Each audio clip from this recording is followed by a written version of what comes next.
चीन की क्या प्रतिक्रिया आई, अभी उसमें अमेरिका का क्या कहना है, इस चीज को हम लोग समझते हैं। देखिए अरुणाचल प्रदेश जो है वो भारत का सबसे ईस्टर्न पार्ट है, सबसे पूर्वी राज्य है भारत का, जिस कारण सबसे पहले सूरज की किरणें अरुणाचल प्रदेश में ही जाती हैं। तो सूर्योदय सबसे पहले अरुणाचल प्रदेश के यहाँ बालांगू या किबिथु नाम का एक जगह है, वो सबसे ईस्टर्न पार्ट है अरुणाचल प्रदेश का। अरुणाचल प्रदेश 3 देशों से के साथ सीमा बनाता है, एक यहाँ भूटान के साथ, ऊपर में चाइना के साथ, और इधर म्यांमार के साथ सीमा बनाता है। 3 देशों से ये सीमा बना देता है यहाँ पर, और ये सबसे पूर्वी स्टेट है। अब हम इसके बाद अरुणाचल प्रदेश में समझते हैं। अरुणाचल प्रदेश ये इस तरह से इसका नक्शा दिखता है। शुरुआत में ही अरुणाचल प्रदेश कोई अलग स्टेट नहीं था, बल्कि आसाम से अरुणाचल प्रदेश को कंट्रोल किया जाता था। ये आसाम है, आसाम इसे अरुणाचल प्रदेश को कंट्रोल करता था एज एक एजेंसी के तौर पर। और अरुणाचल प्रदेश का उस समय नाम था नॉर्थ ईस्ट फ्रंटियर एजेंसी, नेफा, नॉर्थ ईस्ट फ्रंटियर एजेंसी। और इस अरुणाचल प्रदेश में आसाम का कंट्रोल होता था।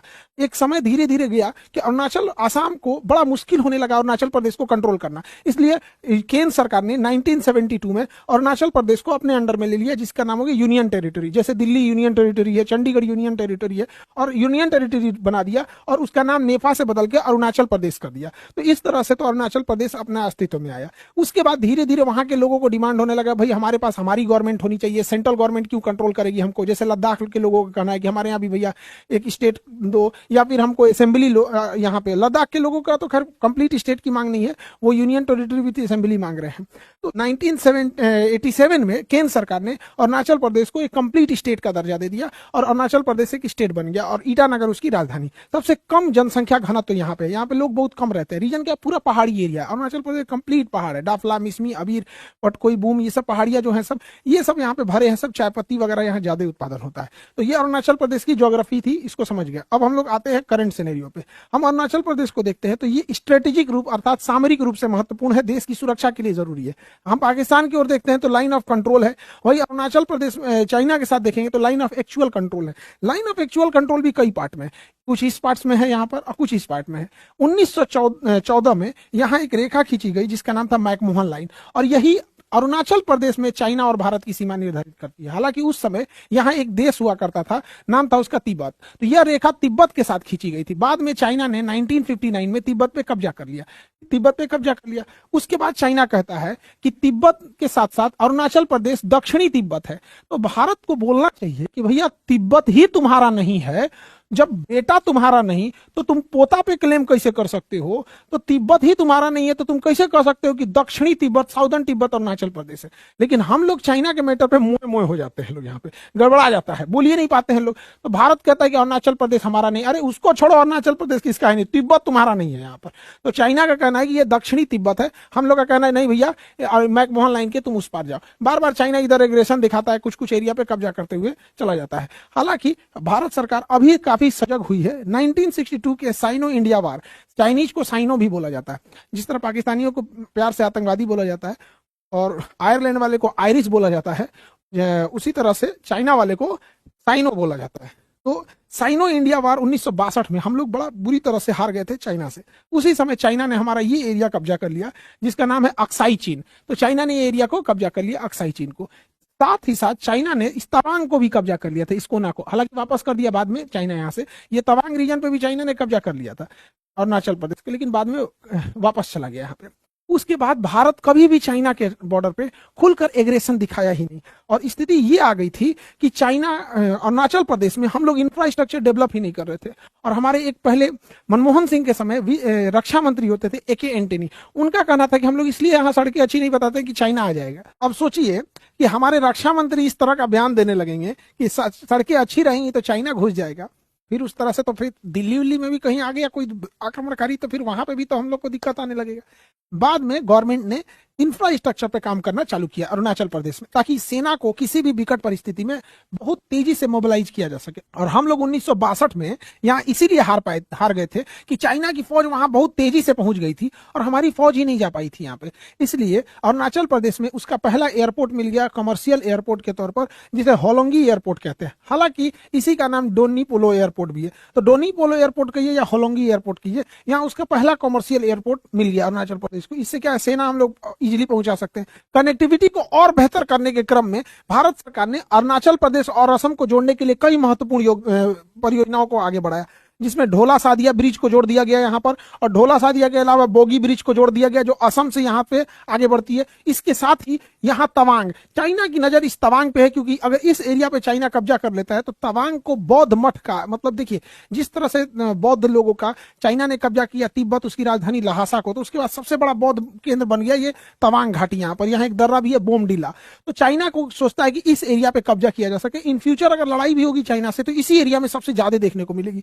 तो यहाँ से ना असम से जब सेना जाती थी तो इस रास्ते में 12 घंटे समय लगते थे। अब आप बताइए युद्ध की स्थिति में 12 घंटा में सड़कें लगेंगी तो हालत खराब हो जाएगा, क्योंकि यहाँ बड़े बड़े पहाड़ थे। अब पहाड़ को घूमने में टाइम लगता है, उसके बाद बर्फ जब गिरने लगेगा तो हम जा नहीं सकते, इसलिए इसमें ना 2 सुरंगें बना दी गई, 1 किलोमीटर और 1.5 किलोमीटर लंबे पहाड़ को काट के, सेला टनल। उसी टनल का नाम है सेला टनल जो इसके बीच में पहुंचती है। यहाँ पर सेला टनल से हमें काफी फायदा होगा, क्योंकि कितनी भी बर्फबारी हो, पहले बर्फबारी होती थी तो ऐसे गाड़ियां जम जाती थी, कोई जा ही नहीं सकता था, तो कनेक्टिविटी हमेशा के लिए नहीं रहती थी। तो इसे सेला टनल का उद्घाटन कर दिया गया, नरेंद्र मोदी ने सेला टनल का उद्घाटन कर दिया। इस टनल से काफी फायदा होगा हम लोगों को, क्योंकि जो हम लोग यहां से यहां 12 घंटे में पहुंचते थे अब उसे 1.5 घंटे में पहुंच सकते हैं, जिस कारण यहां पर चाइना के इस एरिया में एग्रेशन को कंट्रोल करना हमारे लिए काफी इजी हो जाएगा।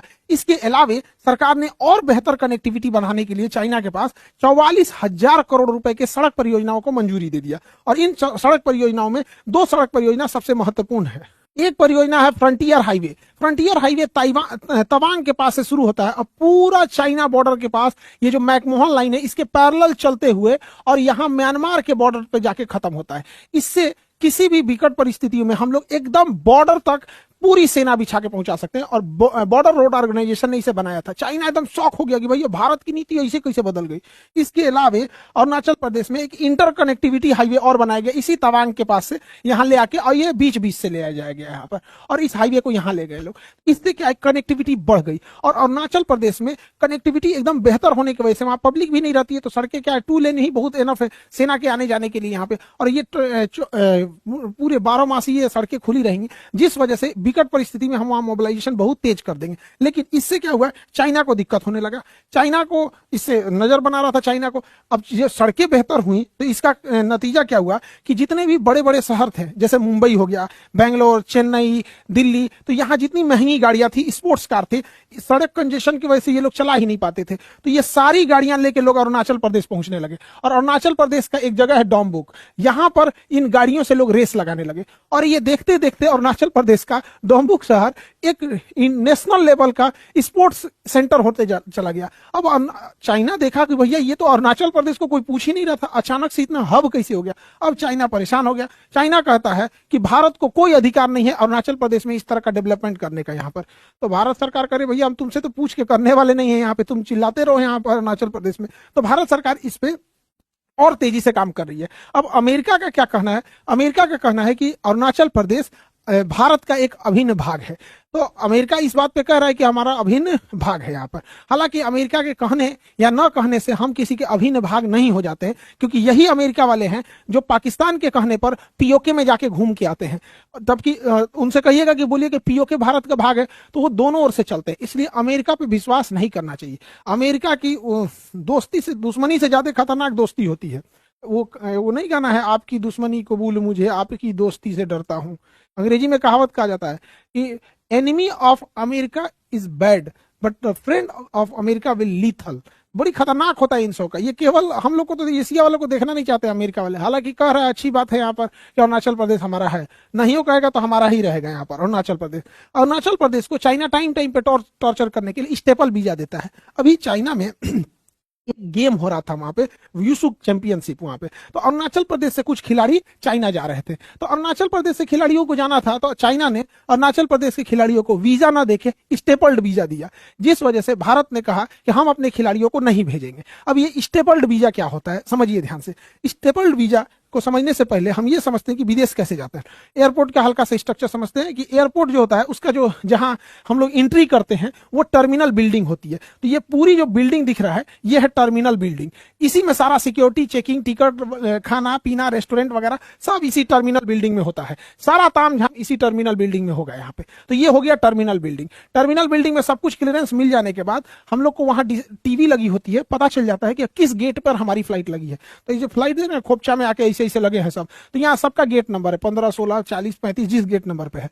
तो हम लोग चले जाएंगे गेट नंबर पे, तो टर्मिनल से होते हुए चले जाएंगे गेट नंबर पे। यहाँ जहाजें आके खड़ी रहती हैं, तो इस एरिया को एप्रेन कहते हैं। ये एरिया एप्रेन हो गया, जहां जहाजें आके खड़ी हैं एप्रेन। एप्रेन में जब सवारी भर जाएगी, अमेरिका 3 सवारी, बेंगलोर 15 सवारी, 1 सवारी दिल्ली, ऐसे करके भर जाएंगे। ऐसे नहीं भरते हैं, ऐसे टेम्पू भरता है यहाँ पे। जब सब भर जाएगा तो फिर ये इधर से ढकेल के करेगा, ये टैक्सी वे होता है। टैक्सी वे होते हुए ये रनवे हो गया, चला जाएगा रनवे पे। तो ये एरिया हो गया आपका रनवे, और ये एरिया हो गया टैक्सी वे, ये एप्रेन हो गया, ये गेट हो गए, ये टर्मिनल हो गया। सबको मिला दीजिए तो ये हो जाता है एयरपोर्ट हो जाता है। अब यहीं पे होता है टर्मिनल बिल्डिंग में एक एरिया इमिग्रेशन। अगर आपको इंटरनेशनल जाना है तो वहां आपको एक अलग काउंटर होती है जिसे कहते हैं इमिग्रेशन।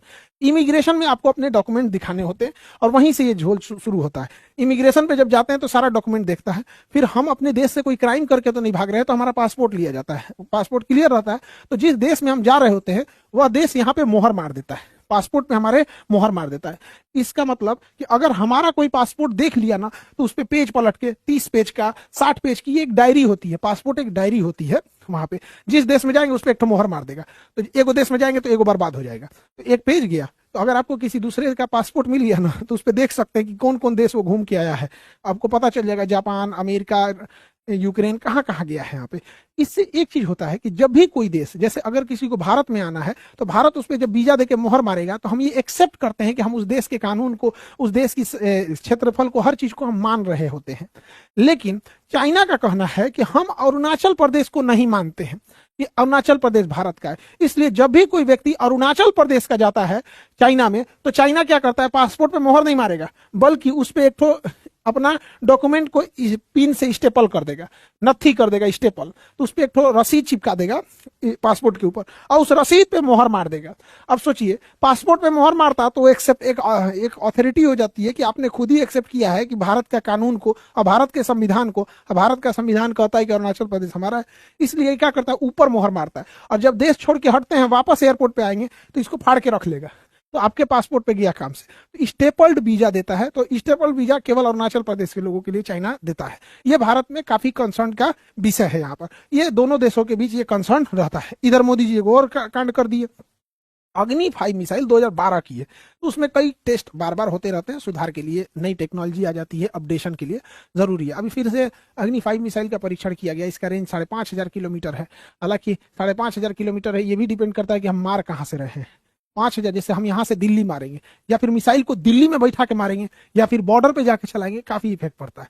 तो हम लोग जब भी बड़ी मिसाइल का परीक्षण करते हैं तो 2 दिन पहले एटलीस्ट भारत समझौते के तहत पाकिस्तान को बता देता है कि हम एक बड़ी मिसाइल का परीक्षण करने जा रहे हैं। मोदी जी इस बार उस पाकिस्तान को 22 घंटा पहले बताए, 2 दिन पहले बताना होता है, एकदम लास्ट मोमेंट पे बताए। तो गुस्सा आ गया सब, कह सब ये गड़बड़ काम कर रहे हो, हमको बता नहीं रहे। अरे बकलोल कहीं का, तुम लोग बैंड पार्टी वाला, तुम भी भाई सेना की मदद से तुम लोग चुनाव जीते।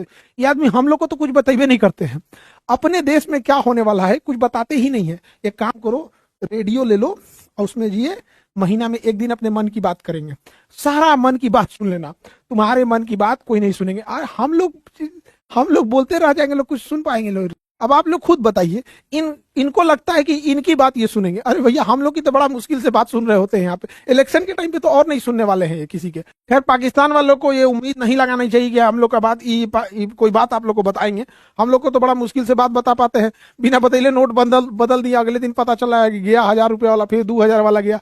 कश्मीर वालों को पता नहीं चल रहा है, शाम को पता चला 370 गया, कभी 3 तलाक गया, कभी यूसीसी आया। तो इन सबों को क्या हवा लगने वाला है यहाँ पे। खैर, गवर्नमेंट को स्टिक रहना चाहिए। जहां नेशनल सिक्योरिटी का मैटर आएगा वहां हम लोग विदेशियों को नहीं देख के, बल्कि अपने नेशनल इंटरेस्ट को देख कर ही हम आगे बढ़ेंगे यहाँ पर। आई होप आप इस टॉपिक को समझे होंगे। और नीट वाले जितने स्टूडेंट हैं और यूपीएससी वाले, आप लोग का सेमिनार 6 अप्रैल पटना के बापू सभागार गांधी मैदान के पास होगा। और इंडिया के जितने टीचर हैं जो केजीएस से जुड़ना चाहते हैं नीट और जेई सेक्टर में, और बच्चों को बेहतर सुविधा के तौर पर, बच्चों को बेहतर पढ़ाना के उद्देश्य से, तो आप लोग को एक नीचे डिस्क्रिप्शन में गूगल फॉर्म का लिंक देते हैं। आप वहां अपना फॉर्म भरेंगे, जहां आप अपना डिटेल देंगे और कितने साल से एक्सपीरियंस है आपको पढ़ाने का। उसके बाद हम लोग की एक सिलेक्शन टीम होगी जो ये चेक करेगी कि आप बच्चों में मतलब कितने बेहतर और पढ़ा सकते हैं। तो जो लोग केजीएस से जुड़ना चाहते हैं नीट और जेई के सेक्टर में,